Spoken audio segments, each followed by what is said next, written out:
comme on a dit, une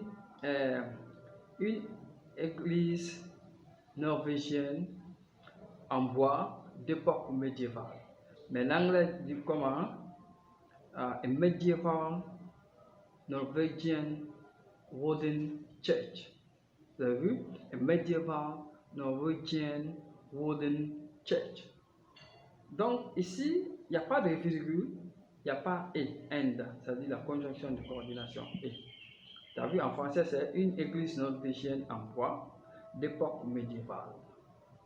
Vous voyez? Maintenant ici, en anglais, il n'y a ni virgule, il n'y a ni and. A medieval Norwegian wooden church. Maintenant, pourquoi ici, il n'y a pas de virgule, il n'y a pas aussi la conjonction de coordination et?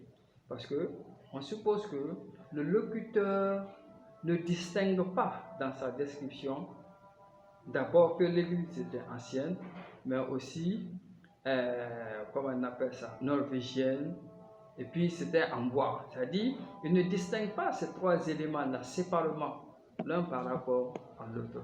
Il les met ensemble, ils sont intimement liés. C'est ce qu'il veut exprimer. C'est pour ça il n'y a pas, comment on appelle ça, il n'y a pas de conjonction de coordination qui lie les deux. Donc, puisque c'est des caractéristiques qui sont liées, au fait, il n'y a pas de séparation dans l'abstrait, il n'y a pas de séparation dans l'aspect, en fait. Il ne veut pas les distinguer élément par élément qu'il les décrit. C'est ce qui fait qu'il n'y a pas de virgule ou il n'y a pas de la conjonction de coordination. Maintenant, un autre exemple aussi, quand tu dis « a nice little house », tu as vu? « a nice little house », il n'y a pas de virgule, il n'y a pas aussi « et »,« and ». A nice little house, qu'est-ce qu'on veut dire par là? On veut dire par là que, c'est-à-dire, la traduction c'est une jolie petite maison. Vous voyez, une jolie petite maison. Mais ici, on ne dit pas que la maison, d'une part, est jolie et par ailleurs, elle est petite. Parce que quand on dit elle est petite, là, on remet en cause la beauté de la maison par rapport à la proportionnalité, c'est-à-dire la petitesse de la maison. C'est-à-dire que ici, la phrase nous dit quoi? La phrase nous dit que le fait qu'elle soit petite aussi fait partie de sa beauté. C'est-à-dire qu'il faut qu'elle soit petite pour être belle, pour être jolie comme ça.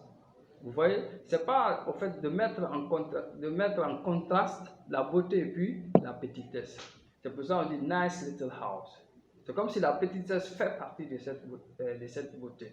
Vous voyez donc, c'est comme ça, on utilise certains adjectifs quand ils sont placés devant un nom. Et aussi, si ça ne prend pas une virgule, ou bien ne sont pas séparés par une conjonction de coordination. Donc, mesdames et messieurs, on va s'arrêter ici. Prochainement, je crois qu'il y a une dernière vidéo qui reste maintenant pour l'emploi de ces adjectifs. Oh, bon, notamment, il y a quelque chose à retenir. En anglais, par exemple, quand on utilise un adjectif ordinal et cardinal en français, quand on dit par exemple les deux dernières semaines, les deux dernières semaines. Donc, en français, c'est l'adjectif cardinal qu'on met d'abord en première position, après l'adjectif ordinal. Tandis qu'en anglais, c'est l'adjectif ordinal qu'on met en première position, après l'adjectif cardinal. Par exemple, les deux premières semaines.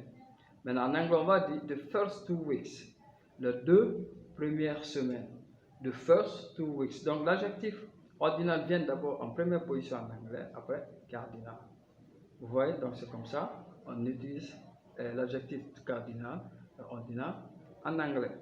Donc, je vous remercie, mesdames et messieurs, pour votre attention. Je crois qu'il y a une vidéo qui reste pour la dernière partie concernant les adjectifs. Donc, abonnez-vous, partagez pour agrandir l'audience. Donc, ladies and gentlemen, after having explained how can we link the adjective when there are more than two, and how to put them in order based on their subjectivity or objectivity in addition to the noun. And also, we have explained when can we separate them with the comma and with the and, like the coordinating conjunction. So, for example, when you say, how can I say, he regarded her as a selfish young woman. So selfish here we have made a judgment concerning the lady. See, it will come first before using the second one. And then the following one, how can we link adjectives when they are separated by a comma? So when it is like a predicative one, you see more than two, you see you can link them with and, coordinated conjunction. Or when it is more than two, you see the first two adjectives must be separated by a comma, and then the last two adjectives must be separated by and, coordinating conjunction. Then for the last one, we have seen how can we, where we don't have to separate them by a comma or by a coordinating conjunction and. For example, if the speaker is or the writer is telling us about the characteristics that are really linked, they are not separated from each other. So it's like you want to present them as one. You see, not distinguishable characteristics from their description. That's why we neither use and nor comma. Now, thank you, ladies and gentlemen. You are welcome, and I would like to thank you for your attention. So try to subscribe, share, so that we can broaden our audience. See you in the next video. Thank you.